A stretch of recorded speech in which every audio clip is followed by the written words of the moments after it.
Hai, selamat bertemu kembali adik-adik dalam mata pelajaran PPKN. Materi dalam proyek Brace Learning kita yang kedua adalah Pancasila sebagai dasar negara dan pandangan hidup bangsa. Dengan saya, Reni Safitri Nurpalupi. Materi esensial pada pertemuan pertama ini dalam PJBL kitab yang kedua adalah implementasi nilai-nilai Pancasila apa saja yang dapat diterapkan dalam mengembangkan keterampilan belajar Anda.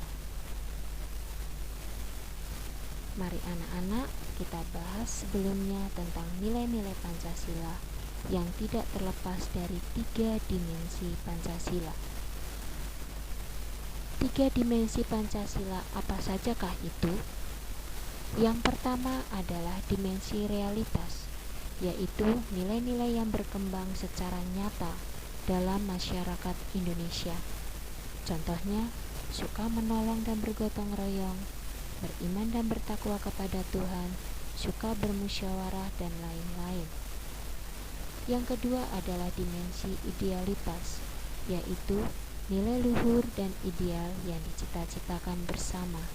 Contohnya, nilai ketuhanan, nilai kemanusiaan, nilai persatuan, nilai kerakyatan, dan nilai keadilan. Yang ketiga, dimensi fleksibilitas, yaitu nilai yang sesungguhnya tidak tetap, dapat berubah sesuai dengan perkembangan zaman.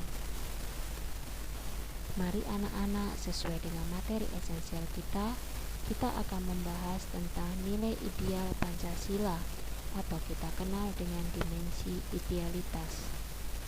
Pada sila yang pertama yaitu ketuhanan, contohnya adalah percaya kepada Tuhan Yang Maha Esa, menjalankan kewajiban sebagai makhluk Tuhan, selalu berbuat baik terhadap sesama manusia ciptaan Tuhan, saling menghargai antar umat beragama, mengembangkan sikap hormat menghormati, dan bekerja sama antar pemeluk agama yang berbeda, membina kerukunan hidup antar umat beragama.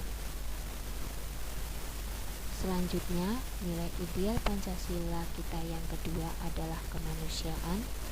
Contohnya adalah 1. Mengembangkan sikap tenggang rasa, 2. Menjunjung tinggi nilai kemanusiaan, 3. Tidak menyakiti perasaan orang lain, 4. Bersikap sopan, berperilaku santun terhadap orang lain. Yang kelima, menjalankan kewajiban asasi sebagai pelajar. Yang selanjutnya, nilai ideal Pancasila kita yang ketiga adalah persatuan. Dengan contoh, 1. Menjaga kerukunan dengan sesama teman. Kedua, berteman tanpa memandang suku, agama, dan ras. Yang ketiga, bergotong royong dan bekerja sama. Yang keempat, menjalin rasa kebersamaan dan saling melengkapi. Yang kelima, menggunakan bahasa persatuan, yaitu bahasa Indonesia. Nilai ideal Pancasila kita yang keempat yaitu kerakyatan, dengan contoh sebagai berikut. 1. Mengutamakan musyawarah dalam mengambil keputusan untuk kepentingan bersama. Kedua, mengutamakan musyawarah untuk mencapai mufakat. Ketiga, tidak memaksakan kehendak kepada orang lain. Yang keempat, mau menerima dan melaksanakan keputusan bersama. Yang kelima, memberikan kesempatan kepada orang lain untuk berpendapat. Selanjutnya, dimensi idealitas kita yang kelima yaitu keadilan sosial, dengan contoh sebagai berikut. Yang pertama, mengembangkan sikap adil kepada sesama manusia. Yang kedua, suka memberi pertolongan kepada orang lain. Yang ketiga, suka bekerja keras. Yang keempat, menghargai hasil karya orang lain. Dan yang kelima, menjaga keseimbangan antara hak dan kewajiban. Dalam tugas kelompok di PJBL kedua ini, kita akan memberikan tugas, yaitu nilai-nilai ideal Pancasila apa sajakah yang terdapat dalam keterampilan belajar kelompokmu. Hal ini dapat dilihat dari nilai ketuhanan, nilai kemanusiaan, nilai persatuan, nilai kerakyatan, dan nilai keadilan sosial. Selanjutnya adik-adik, sesuai dengan materi esensial kita akan membahas tentang dimensi realitas atau kita kenal dengan implementasi nilai-nilai Pancasila. Pada sila yang pertama, yaitu ketuhanan, implementasinya adalah 1. Adanya sikap saling menghargai dan menghormati perbedaan agama antar teman dalam satu kelompok. Yang kedua, selalu mengucap syukur telah memiliki anggota kelompok yang baik. Yang ketiga, selalu berdoa sebelum belajar kelompok dimulai.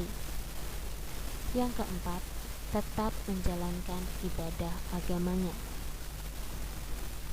Kemudian, dimensi realitas pada sila yang kedua, yaitu kemanusiaan, implementasinya adalah 1. Bersikap ramah terhadap teman dalam satu kelompok. 2. Mengerjakan tugas dengan senang. Ketiga, mulai menyapa teman pada saat belajar kelompok. Yang keempat, tidak marah-marah pada teman yang mengalami kesulitan belajar. Selanjutnya, dimensi realitas kita pada sila yang ketiga, yaitu persatuan. Implementasinya adalah 1. Menghindari pertengkaran dalam pembagian tugas kelompok. Yang kedua, berhenti memaksakan kehendak pada saat belajar kelompok. Yang ketiga, berkorban waktu saat belajar online bersama kelompok.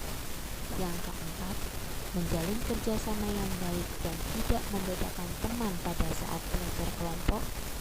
Yang kelima, berkata sopan pada saat belajar kelompok.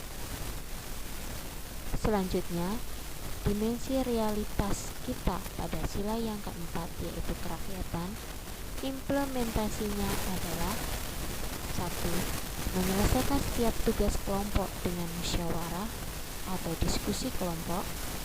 Kedua, tidak memaksakan pendapat pada saat belajar kelompok. Yang ketiga, tetap menjalankan keputusan bersama pada saat pembagian tugas kelompok.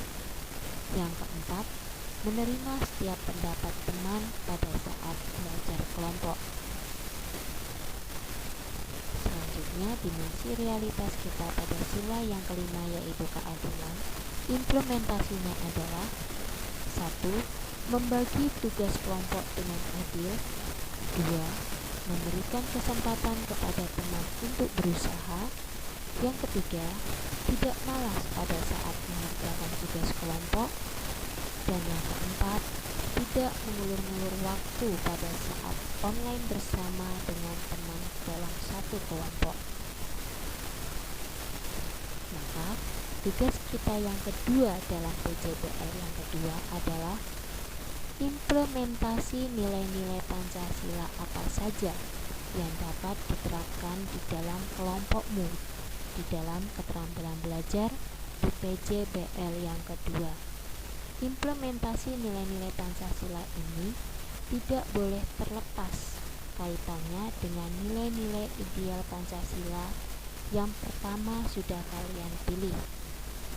Implementasi nilai-nilai Pancasila ini memuat nilai ketuhanan, nilai kemanusiaan, nilai persatuan, nilai kerakyatan, dan nilai keadilan sosial. Dan yang perlu kalian tambahkan di sini adalah beri gambar yang nyata di masing-masing silanya sesuai dengan kondisi yang ada pada saat belajar kelompok di PJBL yang kedua ini. Demikian adik-adik penjelasan saya dalam pertemuan pertama di PJBL kedua. Semoga penjelasan saya ini bermanfaat dan membantu kalian dalam mengerjakan tugas. Terima kasih.